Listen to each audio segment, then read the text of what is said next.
Alors, tous ces métiers, sans tomber non plus dans des métiers maternants, entre guillemets, ils ont des métiers qui ont besoin de qualité féminine. C'est des métiers où on va rechercher l'organisation, la rigueur, l'empathie. Ça, je pense que c'est des qualités qui vont ouvrir des belles carrières aux femmes de demain. Il y a 2 égales entre un homme et une femme. Il y a 2 fois plus d'hommes qui arrivent à avoir leur prêt, leur financement par rapport aux femmes. Arriver à concilier sa vie professionnelle et sa vie personnelle. Voilà les freins principaux. On est ce genre de femmes qui on va oser franchir le pas et c'est ça qui fait la différence. Mais il y a de la place pour tout le monde. Pour notre génération, je pense que tout vient de l'éducation que nous donnons à nos enfants. Chez des garçons et des filles, et il faut leur montrer que c'est pareil, que de toute façon les mères, les pères vont travailler et voilà, et donner la même éducation à nos filles comme à nos fils. Je pense que 100% de télétravail, c'est pas non plus très bon, ça perd du lien social, du lien commercial. Donc voilà, c'est une vraie solution aujourd'hui, je pense, peut-être pour équilibrer effectivement la vie professionnelle et la vie familiale. Ça marche pour les mamans, ça marche pour les papas aussi. Et moi, je suis persuadée que le jour où on arrêtera de genrer, il n'y aura plus de problématique de tant de femmes, tant d'hommes.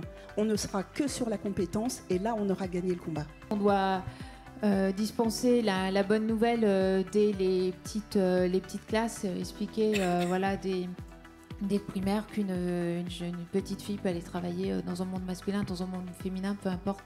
Quelle que soit, c'est sa compétence qui va primer. C'est pas une question de nombre. À un moment, il ne faut pas confondre égalité et équité.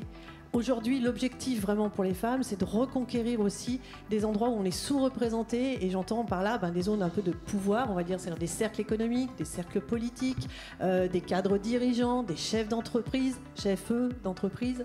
Voilà, c'est ça, à mon avis, qui passera par vraiment un rééquilibrage plutôt qu'un rééquilibrage mathématique. C'est une profession ça ne se sait pas, mais qui se digitalise énormément, avec beaucoup de progrès technologiques aujourd'hui. Donc il faut vraiment qu'on ait des bras, et surtout dans le métier du transport. Aujourd'hui, les camions vont de plus en plus demander des cerveaux, et ce ne sera plus des tourneurs de volants comme on pouvait les qualifier auparavant. Il faut qu'on ait vraiment une parole dans l'éducation, de leur dire très tôt qu'elles ont accès à ces métiers, qu'elles aillent jusqu'au bout, parce qu'on les perd en cours de route, et c'est vrai. Et en fait, ce qui est vraiment important, c'est d'expliquer que oui, c'est possible. Non, les freins, on les enlève. Le plafond de verre, il est quasiment plus là. D'ailleurs, le verre, c'est transparent.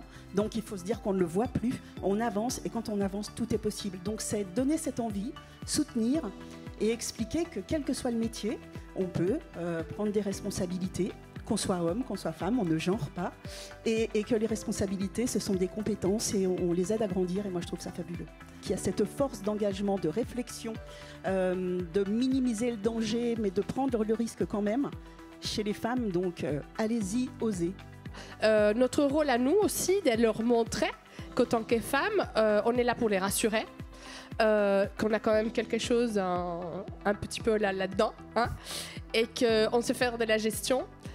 Qu'on sait leur parler quand il faut leur dire non. C'est important qu'ils aient confiance en nous et à nous de leur montrer qu'ils peuvent avoir confiance en nous.